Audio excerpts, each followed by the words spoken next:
ऐसे बच्चों लोगों, आज हम लोग पढ़ेंगे एज पिरामिड। पिरामिड को हम लोग रिप्रेजेंट करते हैं बेटा क्या कि हमारे पास इंडिविजुअल पर्सन है, उसका हम लोग कोई ग्राफ बनाते हैं, उसका कोई हम लोग क्या बनाते हैं, ग्राफ बनाते हैं। क्या बनाते हैं बेटा, ग्राफ बनाते हैं। उस इंडिविजुअल पर्सन का हम लोग क्या देखते हैं, ग्राफ बनाने के साथ साथ उसकी बेसिकली हम लोग बात करते हैं एज की। और एज को हम लोग एज के बाद एज ग्रुप हमारे पास जो होता है, और एज ग्रुप होने के बाद हम लोग उसके रिप्रोडक्शन के बेस पे हम लोग क्या कर देते हैं बेटा, उसको 3 तरीके में डिवाइड कर देते हैं। जो पॉपुलेशन होता है वो क्या होता है, इंडिविजुअल होता है, और इसके डिफरेंट एज के ग्रुप को हम लोग क्या करते हैं बेटा, इसके डिफरेंट एज के ग्रुप को हम लोग अलग अलग ग्रुप में क्या करते हैं, डिस्ट्रीब्यूट करते हैं, different ages group on the basis of क्या बेटा, रिप्रोडक्टिव। तो रिप्रोडक्शन के लिए हमारा जो पॉपुलेशन होता है वो 3 तरीके का होता है, pre reproductive individual, reproductive individual और पोस्ट रिप्रोडक्टिव इंडिविजुअल। ठीक है ना, प्री रिप्रोडक्टिव, पोस्ट रिप्रोडक्टिव और प्री। तुम्हारे पास जो एज पिरामिड होता है वो क्या होता है, ह्यूमन पॉपुलेशन के बारे में बताता है। वहाँ पर हम लोग क्या करते हैं, मेल और फीमेल के नंबर के बारे में पढ़ते हैं।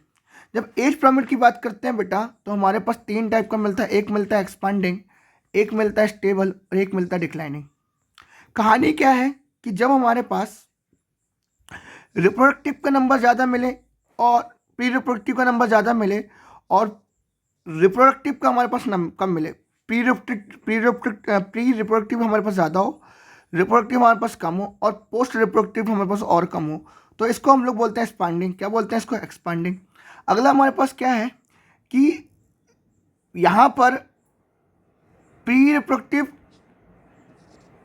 और रिप्रोडक्टिव दोनों हमारे पास क्या मिले, सेम मिले, उसको हम लोग क्या बोलते हैं, क्या, स्टेबल। और तीसरा हमारे पास क्या है, डिक्लाइनिंग, जहां पर जो रिप्रोडक्टिव हो उसका अमाउंट हमको क्या मिले बेटा, ज़्यादा मिले, और प्री रिप्रोडक्टिव और पोस्ट रिप्रोडक्टिव दोनों हमारे पास कम मिले। ठीक है। एक और हमारे पास क्या है, लेबोरेटरी की अगर बात करें, उस लेबोरेटरी में हमारे पास क्या है, पेट्रीडेस है। क्या हमारे पास पेट्रीडेस है। अगर पेट्रीडेस में हम लोग बात करें बेटा कि अगर बैक्टीरिया कोई फूड रिसोर्सेज हमारे पास ज़्यादा है, तो जो हमारे पास क्या होता है, बैक्टीरिया होता है उस फूड रिसोर्स के हिसाब से इनॉर्मस ग्रोथ करता है, जिसका कोई हद नहीं रहता। पॉपुलेशन के बारे में बात करूँ तो इस लिमिटेड एरिया में जो पॉपुलेशन है इसकी क्या कहलाती है, पॉपुलेशन डेंसिटी कहलाती है। ऐसे तुम्हारे पास एक लिमिटेड एरिया है, उस लिमिटेड एरिया में तुम्हारे पास क्या है, वेरिएंट ट्री है। तो वेरिएंट ट्री है तुम्हारे पास एक है। अगर वेरिएंट ट्री तुम्हारे पास एक है तो इसका नंबर जो रह जाएगा वो कैसा हो जाएगा, लो हो जाएगा। बट ऐसे ही तुम्हारे पास अगर मतलब इस एरिया में तुम्हारे पास पार्थेनियम हिस्ट्रोफोरस है, उसका अमाउंट 2000 है, तो उसका नंबर क्या हो जाएगा, तुम्हारे पास हाई हो जाएगा। ठीक है, ठीक है। इस चीज़ को बताने के लिए हमारे पास क्या आते हैं, पॉपुलेशन ग्रोथ मॉडल आते हैं। पॉपुलेशन ग्रोथ मॉडल हमारे पास 2 टाइप के आते हैं, एक आता है जे और एक आता है तुम्हारे पास एस। एक तुम्हारे पास जे शेप आता है, एक तुम्हारे पास एस शेप आता है। अगर जे शेप की बात करें हम लोग तो हम लोग एक्सपोनेंशियल की बात करते हैं। एक्सपोनेंशियल को हम लोग बोलते हैं जियोमेट्रिक ग्रोथ, जिसमें हमारे पास होता क्या है कि फूड रिसोर्सेज का जो अमाउंट रहता है बहुत ज़्यादा होता है। फूड रिसोर्स क्या होता है हमारे पास, बहुत ज़्यादा। हमारे पास फूड रिसोर्स ज़्यादा, कंपटीशन क्या हो जाएगा, कम हो जाएगा, और कंपटीशन कम हो जाएगा तो नंबर ऑफ जो स्पीसीज रहेगी उसका बढ़ जाएगा। ठीक है ना, कोई दिक्कत नहीं, अनलिमिटेड। तो यहाँ पर हमको क्या मिलेगा कि ऑर्गेनिज्म का अमाउंट बढ़ेगा वेरी लेस टाइम पे, जो कि एनॉर्मस पॉपुलेशन कहलाएगा। क्या कहलाएगा, एनॉर्मस पॉपुलेशन कहलाएगा। अगर यहाँ पर क्या होगा, जो जब बढ़ेगा तो ये जे शेप बनेगा, बर्थ रेट भी बढ़ेगी, डेथ रेट भी कम होगी। ठीक है ना, और टोटल नंबर पॉपुलेशन साइज भी होगा हमारे पास। पीरियड, किसी पीरियड में D N upon D T time पे हमारे पास विल भी क्या होगा, D N upon D T birth rate minus death rate into N number.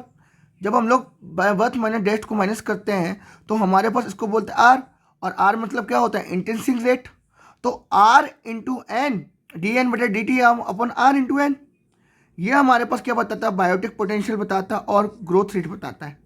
अगर मैं इसको इंटीग्रेशन फॉर्म पे लिखूं तो एक्सपोनेंशियल ग्रोथ जो होती है, तो इंटीग्रल फॉर्म में बात करूँ, एक्सपोनेंशियल ग्रोथ इक्वेशन की बात करूँ तो हमारे पास टोटल पॉपुलेशन कितनी n/t है, और n0/n0 e⁻r इंटू n, ठीक है। जहाँ पर टोटल पॉपुलेशन डेंसिटी हमारे पास इतने टाइम की होती टाइम पे, 0 मतलब 0 टाइम पे, r मतलब इंटरेस्टिंग, और e मतलब बेस ऑफ नेचुरल लॉगरिथम, जो कि जे में मिलेगा तो dn/dt हो जाएगा। अगर मैं लॉजिस्टिक की बात करूं, इसको बोलते हैं वर्ल्ड हॉस्ट, क्या वर्ल्ड हॉस्ट इक्वेशन में बोलते हैं, जो लॉजिस्टिक ग्रोथ को कर्व बताता है, जिसको सिग्मोइडल बोलते हैं।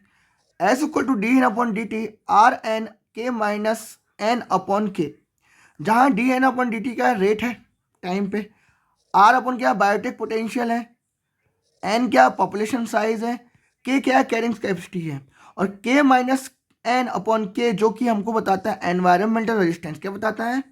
Environmental resistance. और जो हमको बताता है, जो एस शेप का सिग्मोइडल बताता है, ये हमको कहानी बताता है कि हमारे पास यहाँ पर क्या लिमिटेड रिसोर्सेस हैं। पहले तो किसी पॉपुलेशन का अमाउंट बढ़ेगा, पर एक समय के बाद ये डिक्लाइनिंग पर जाएगा, सैचुरेशन लेवल पर जाएगा, ठीक है। एक अनलिमिटेड को बताता है, एक लिमिटेड को बताता है। डन बेटा। अगर एनसीईआरटी बताऊँ तो एनसीईआरटी में देख लो, ये तुम्हारे को लास्ट वीडियो में देखने को तुमको मिल जाएगा, ठीक है। ये लिखा वर्ल्ड हॉस्ट पर logistic equation. Okay, thank you.